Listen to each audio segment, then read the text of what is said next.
I've forgotten just how bad it is.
Well, that's a good start, but there's still plenty to do before the engine can come out.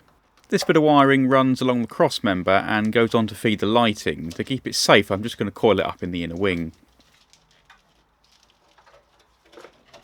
Next up is the air filter housing. This is held in place by a large rubber strap which just unclips from the bracket.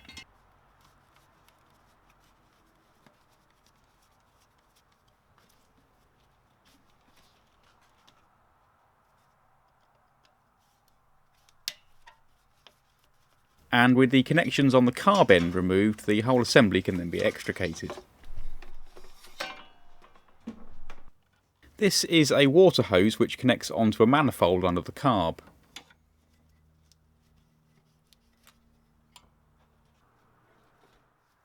And this is part of the LPG system, which I was in the process of fitting before I gave up on this engine. Pretty much none of this is suitable for the 2.2 though, so for now I'll just leave it disconnected.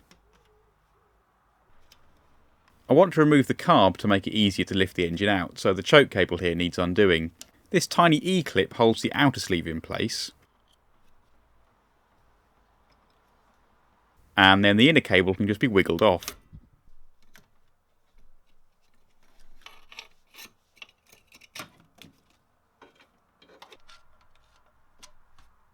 That's the throttle linkage popped off, and the return spring just needs unclipping.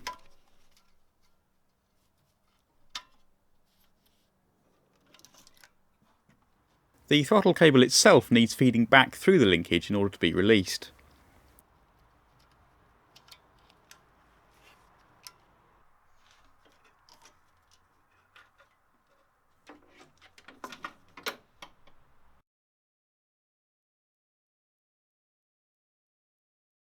Next up are the fuel hoses. Now these should be dry as it hasn't run on petrol for a few weeks now, but I'll stick a cloth under just in case.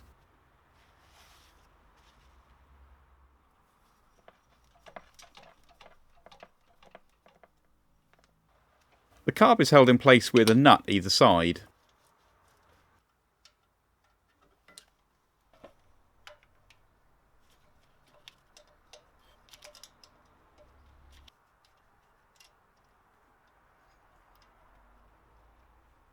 And with those out of the way, I can lift it off from the manifold.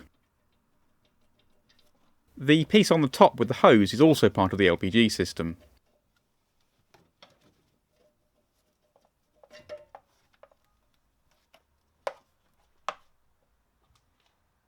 And I'll stick a rag in there just to stop any dirt getting in.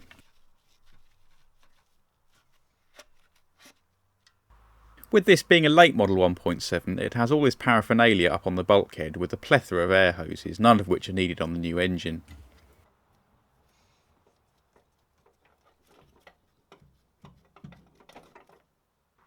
These fuel lines are actually too small for the 2.2, so I will have to replace them later on. And again, they should be dry.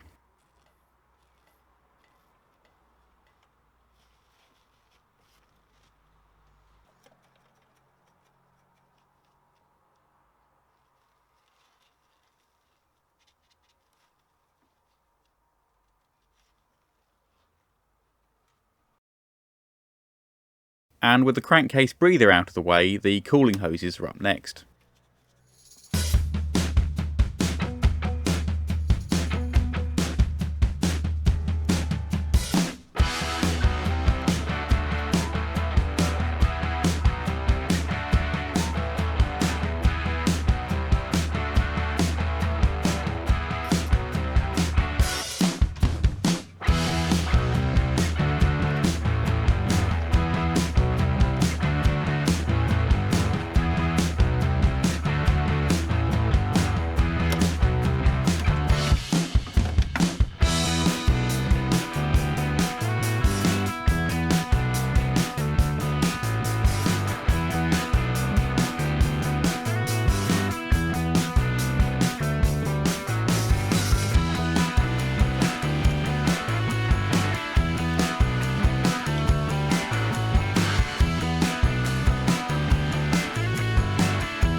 Next up is the ignition coil. This one has built-in electronic ignition and it's only suitable for the 1.7 engine, so I will have to change this later on.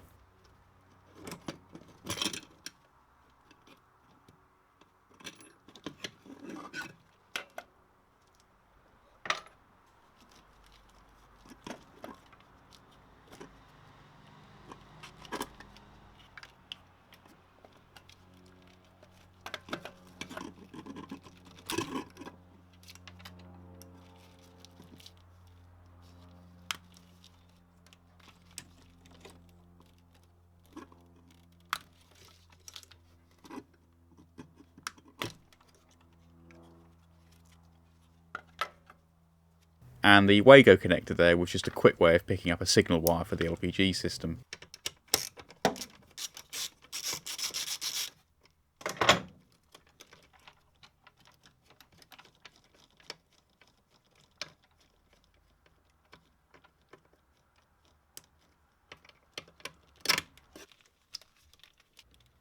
The engine electrics have their own separate loom which is connected with this multi-way plug.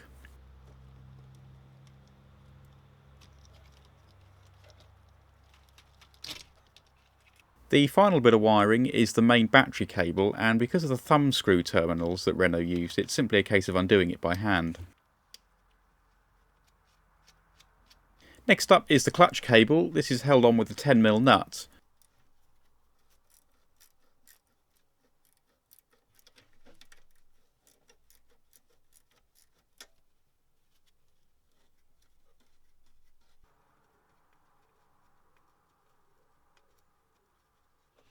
And with that removed, the inner cable can be fed back out. I will need to release the outer sleeve as well, but access is a bit limited here, so I'll do that when I get underneath. And a bit of ferrosol helps the exhaust nuts undo.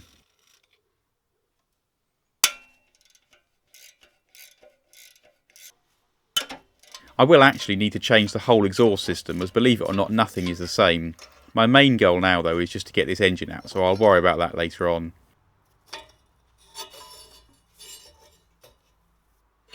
The engine mounts are next, and there are two on these engines, one either side.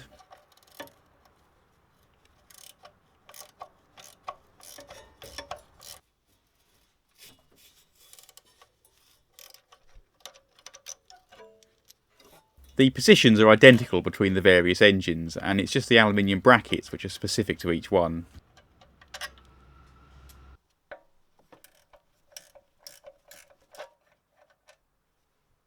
One of the other modifications I did in the past was to add power steering, so I need to drain the fluid from the system.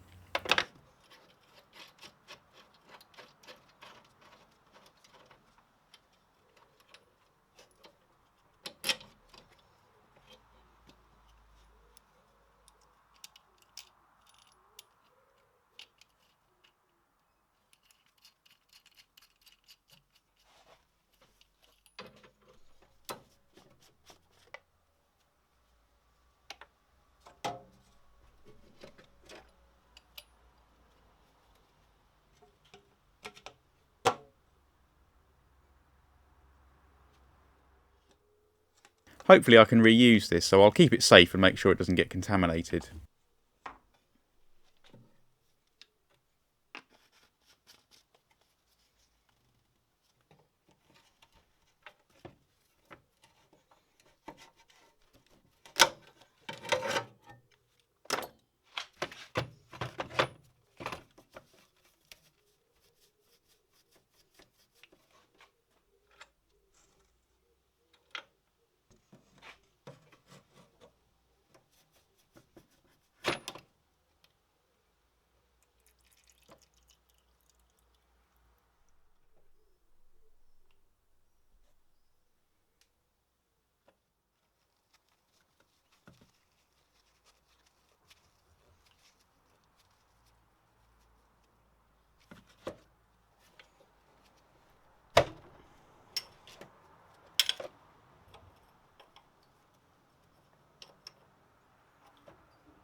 This connection is the same for the two pumps, so I shouldn't have to worry about modifying the pipes.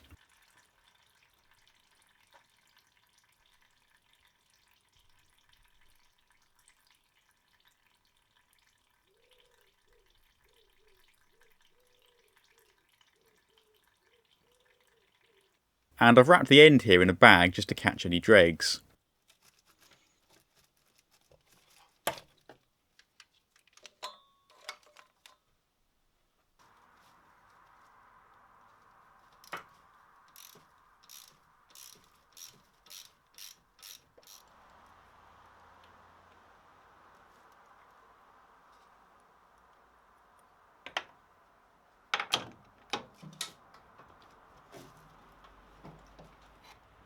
With the engine earth removed, the next job is to tackle the drive shaft.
Even with good access from underneath, removing the roll pin isn't quite as easy as it might seem.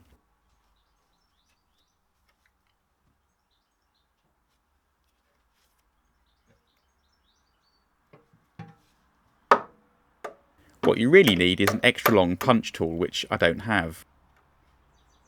And the old drill bit I'm using here just isn't quite long enough to get a good hit with the hammer.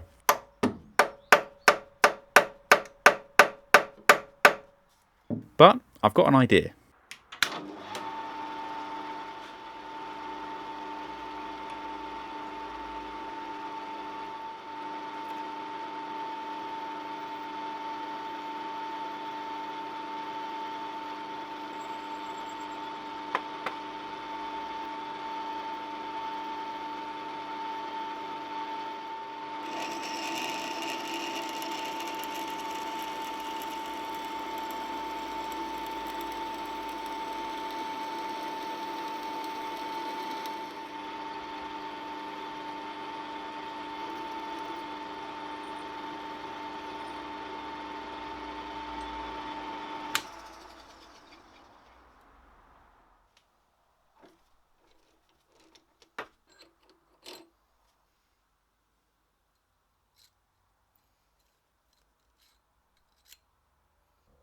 With that extension, I can now get a decent hit from the hammer.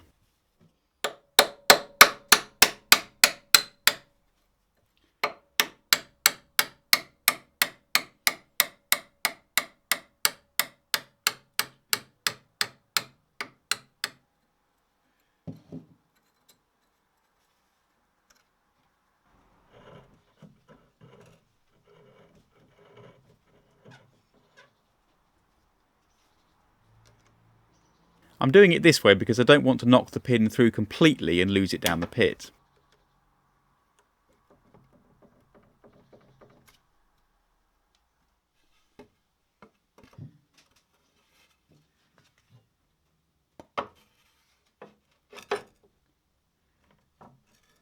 And with that done, the drive shaft can come out.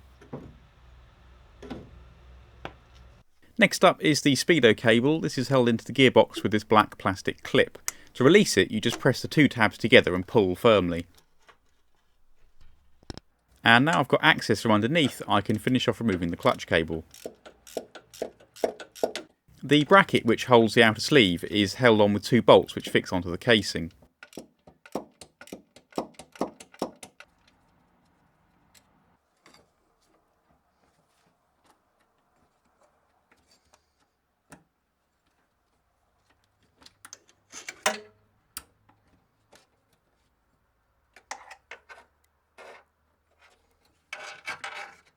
And these are the two gearbox breather pipes which just terminate into the chassis rail here.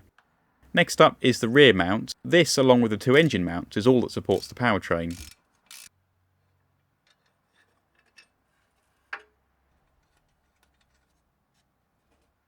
The gearbox can't fall through the support bracket, so it's safe to remove these bolts completely. They do normally bind a bit more than this, so I've been quite lucky here. The gear stick also needs removing. You may also be able to spot the aluminium tag which picks up on one of these bolts. This has the ID number on, so that needs to stay with this gearbox.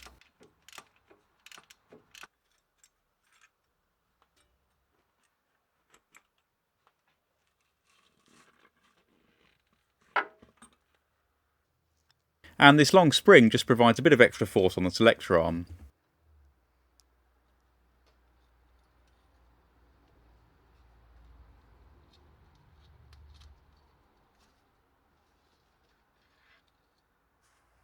This bracket supports the two power steering pipes and is something I added when I did the conversion.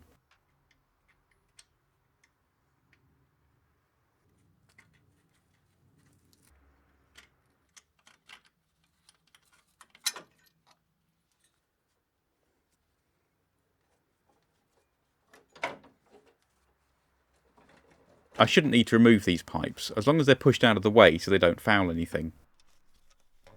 Right, nearly ready to go. I just forgot about the servo vacuum pipe. I'm using a mini digger here and I'll remove the engine and gearbox together. I've made a custom attachment on the end and I've chained the engine at what I hope is the right balance point. Now it always helps to have a second pair of hands in circumstances like these, and luckily I happen to know a highly skilled and proficient digger driver. But unfortunately they weren't available, so instead I've roped in my dad to lend a hand.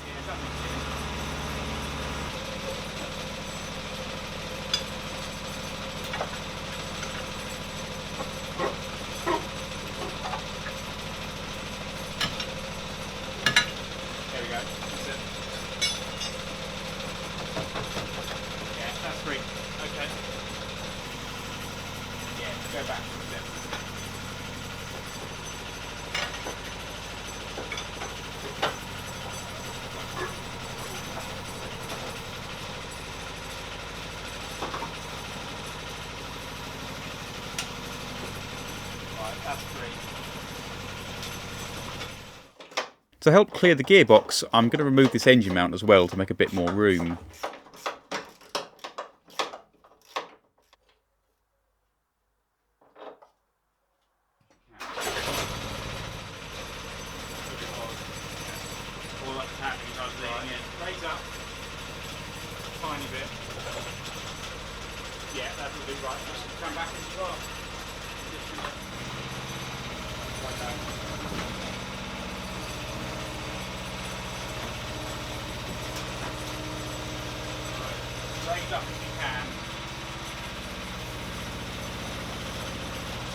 Yeah, perfect. Back as you are.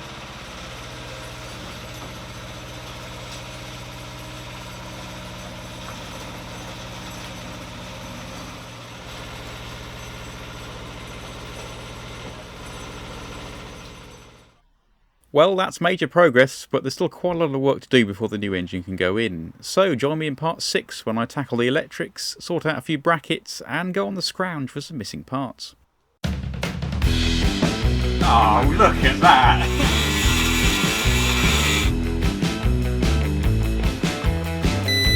That's the one.